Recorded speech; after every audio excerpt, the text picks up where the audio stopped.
আসসালামু আলাইকুম, আপনাদের সবাইকে স্বাগতম। আপনাদের সাথে আছি আমি মিম। শুরুতেই সংবাদ শিরোনাম। যুদ্ধ এখনো শেষ হয়নি। ইসরায়েলের সেনাপ্রধান সেই ৫ উপদেষ্টাকে ছাড়া ১ ঘণ্টাও টিকবে না ড ইউনূসের সরকার। তৃতীয় মেয়াদে প্রেসিডেন্ট প্রার্থী হওয়ার ইঙ্গিত ট্রাম্পের। পারমাণবিক ক্ষেপণাস্ত্রের সফল পরীক্ষা চালাল রাশিয়া। সুপ্রিয় দর্শক, এতক্ষণ শুনছিলেন সংবাদের শিরোনাম, এখন বিস্তারিত। যুদ্ধ এখনও শেষ হয়নি। ইসরায়েলের সেনাপ্রধান হার্জি হ্যালেভি সোমবার তেলাবিবে এক সংবাদ সম্মেলনে বলেন, এই যুদ্ধ এখনও শেষ হয়নি। আমরা এখন এমন এক পর্যায়ে আছি যেখানে প্রতিটি অভিযান অত্যন্ত গুরুত্বপূর্ণ। তিনি জানান, গাজায় হামাসের অবশিষ্ট ঘাঁটিগুলো ধ্বংস করতে এবং বন্দীদের মুক্ত করতে ইসরায়েলি বাহিনী দিনরাত অভিযান চালাচ্ছে। আমাদের জনগণের নিরাপত্তা নিশ্চিত না করা পর্যন্ত এই যুদ্ধ চলবে, স্পষ্ট ভাষায় বলেন হ্যালেভি। গাজার বিভিন্ন এলাকায় ইসরায়েলি বিমান হামলা অব্যাহত রয়েছে।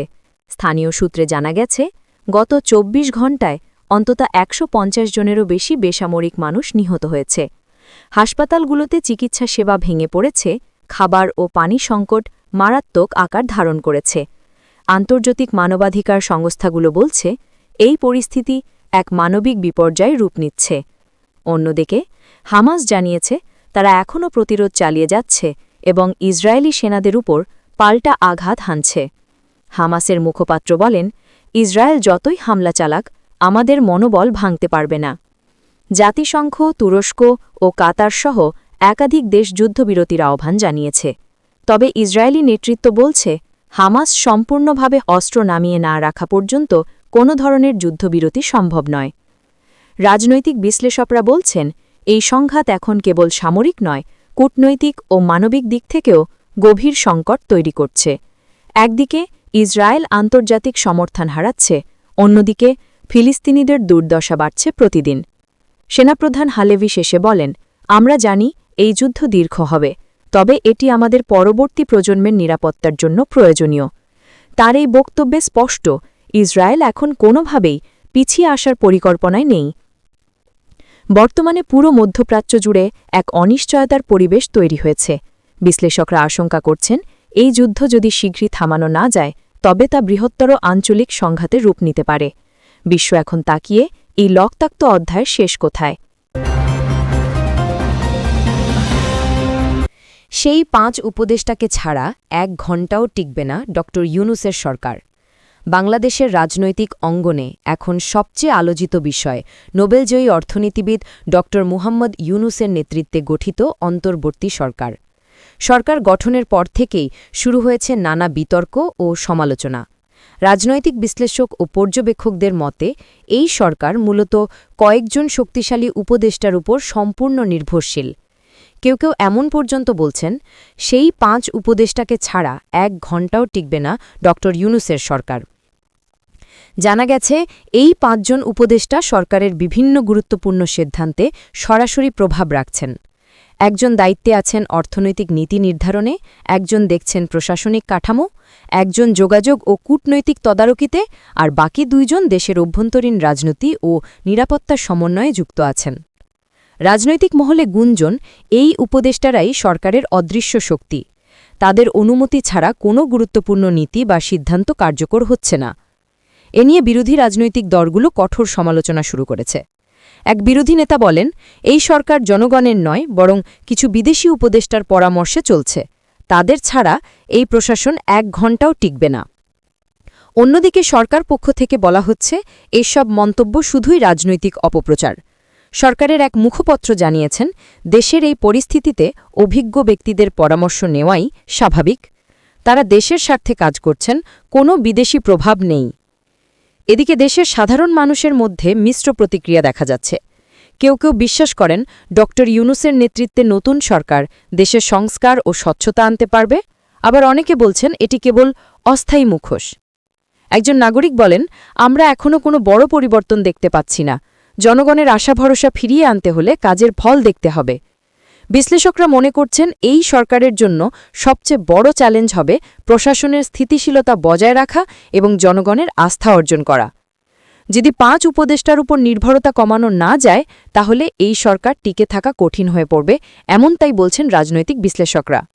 সবশেষে ড ইউনূসের নেতৃত্বে বাংলাদেশ নতুন এক অধ্যায়ে প্রবেশ করেছে ঠিকই, কিন্তু সামনে পথটা মোটেও সহজ নয়। প্রশ্ন থেকেই যাচ্ছে, এই সরকার টিকবে কতদিন? তৃতীয় মেয়াদে প্রেসিডেন্ট প্রার্থী হওয়ার ইঙ্গিত ট্রাম্পের। মার্কিন সাবেক প্রেসিডেন্ট ডোনাল্ড ট্রাম্প আবারও আলোচনার কেন্দ্রবিন্দুতে। তিনি সম্প্রতি এক বিশাল জনসভায় ঘোষণা দিয়েছেন, আমেরিকান জনগণ যদি আমাকে চায় আমি আবারও আসব, আমেরিকাকে আবার মহান করব। এই বক্তব্যের মধ্য দিয়েই ট্রাম্প ইঙ্গিত দিলেন তিনি হয়তো তৃতীয় মেয়াদে প্রেসিডেন্ট পদে প্রার্থী হতে পারেন। তবে যুক্তরাষ্ট্রের সংবিধান অনুযায়ী একজন ব্যক্তি সর্বোচ্চ 2 মেয়াদে প্রেসিডেন্ট হতে পারেন। এই আইন ভেঙে তৃতীয় মেয়াদে যাওয়ার ইঙ্গিতই কি দিচ্ছেন ট্রাম্প? এই নিয়েই এখন শুরু হয়েছে বড় রাজনৈতিক বিতর্ক। সমাবেশে ট্রাম্প বলেন, 2 মেয়াদ যথেষ্ট ছিল না, আমার কাজ এখনও শেষ হয়নি, আমি আমেরিকার আত্মা ফিরিয়ে আনব। তার সমর্থকরা সমাবেশে উল্লাসধ্বনি দেন এবং ট্রাম্প 2028 স্লোগান দিতে শুরু করেন। অনেকেই এটিকে ট্রাম্পের ভবিষ্যৎ প্রচারণার সূচনা বলে মনে করছেন। বিশ্লেষকরা বলছেন, ট্রাম্প ইচ্ছেকৃতভাবে এই ইঙ্গিত দিয়েছেন যাতে তার সমর্থক ঘাঁটি আরও শক্ত হয় এবং দলের ভেতরে নেতৃত্বে তার অবস্থান অটল থাকে। অন্যদিকে ডেমোক্র্যাট নেতারা এই মন্তব্যকে সংবিধান বিরোধী বলে আখ্যা দিয়েছেন। সেনেটর এলিজাবেথ ওয়ারেন বলেন, ট্রাম্প গণতন্ত্রের সীমা ভেঙে নিজের ক্ষমতার রাজনীতি করতে চাইছেন।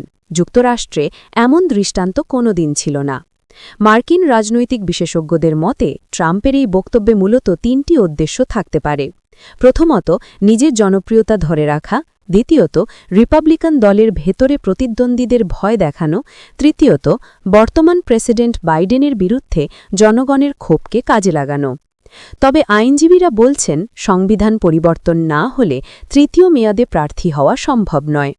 অনেকে মনে করছেন, ট্রাম্প হয়তো সরাসরি প্রার্থী হবেন না, বরং পরিবারের কাউকে সামনে আনতে পারেন, যেমন তার ছেলে ডোনাল্ড ট্রাম্প জুনিয়র বা কন্যা ইভাঙ্কা ট্রাম্পকে। যাই হোক, ট্রাম্পের এই বক্তব্যে যুক্তরাষ্ট্রের রাজনীতিতে নতুন এক তরঙ্গ তৈরি হয়েছে। একদিকে সমর্থকের উচ্ছ্বাস, অন্যদিকে গণতন্ত্র রক্ষার উদ্বেগ, দুই দিকেই উত্তেজনা বাড়ছে। বিশ্বজুড়ে এখন প্রশ্ন, ট্রাম্প কি সত্যিই ফিরে আসছেন নাকি এটা কেবল রাজনৈতিক কৌশল? সময়ের অপেক্ষা। 2028 সালে আমেরিকার রাজনীতিতে আবারও কি ট্রাম্প ঝড় বইবে?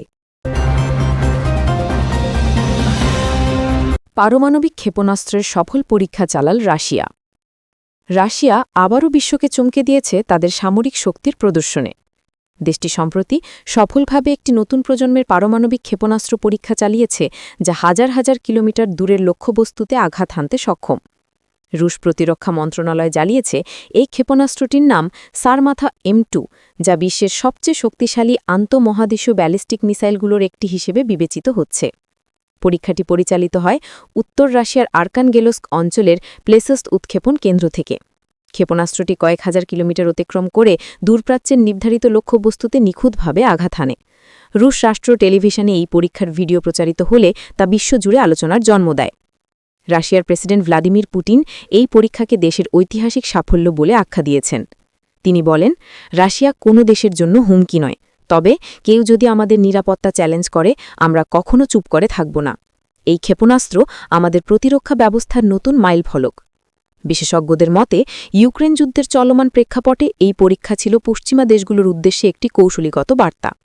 যুক্তরাষ্ট্র ন্যাটো ইতিমধ্যে উদ্বেগ প্রকাশ করেছে। মার্কিন প্রতিরক্ষা দপ্তর পেন্টাগন জানিয়েছে, তারা পরিস্থিতি নিবিড়ভাবে পর্যবেক্ষণ করছে এবং সম্ভাব্য ঝুঁকি বিশ্লেষণ করছে। এই ক্ষেপণাস্ত্রটি একাধিক পারমাণবিক ওয়ারহেড বহন করতে পারে, যা ভিন্ন ভিন্ন লক্ষ্যবস্তুতে একসঙ্গে আঘাত হানতে সক্ষম।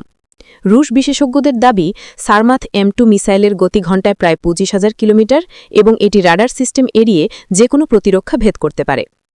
রাশিয়ার সাধারণ মানুষ সামাজিক মাধ্যমে এই সাফল্য উদযাপন করছে। তারা একে দেশের মর্যাদা প্রতীক হিসেবে দেখছে।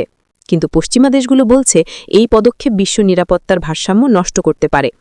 জাতিসংঘের মহাসচিব উদ্বেগ প্রকাশ করে বলেছেন, বিশ্ব এখন পারমাণবিক অস্ত্র প্রতিযোগিতার নতুন যুগে প্রবেশ করছে, যা মানবজাতির জন্য বিপজ্জনক। পুতিন সরকারের দাবি, এই পরীক্ষার উদ্দেশ্য আক্রমণ নয়, বরং আত্মরক্ষার প্রস্তুতি নেয়া। তবুও এই ঘটনাটি বিশ্ব রাজনীতি ও সামরিক ভারসাম্যে নতুন এক উত্তেজনা যোগ করেছে। এখন প্রশ্ন একটাই, রাশিয়ার এই শক্তি প্রদর্শন কি বিশ্বের নতুন ঠান্ডা যুদ্ধের সূচনা করবে?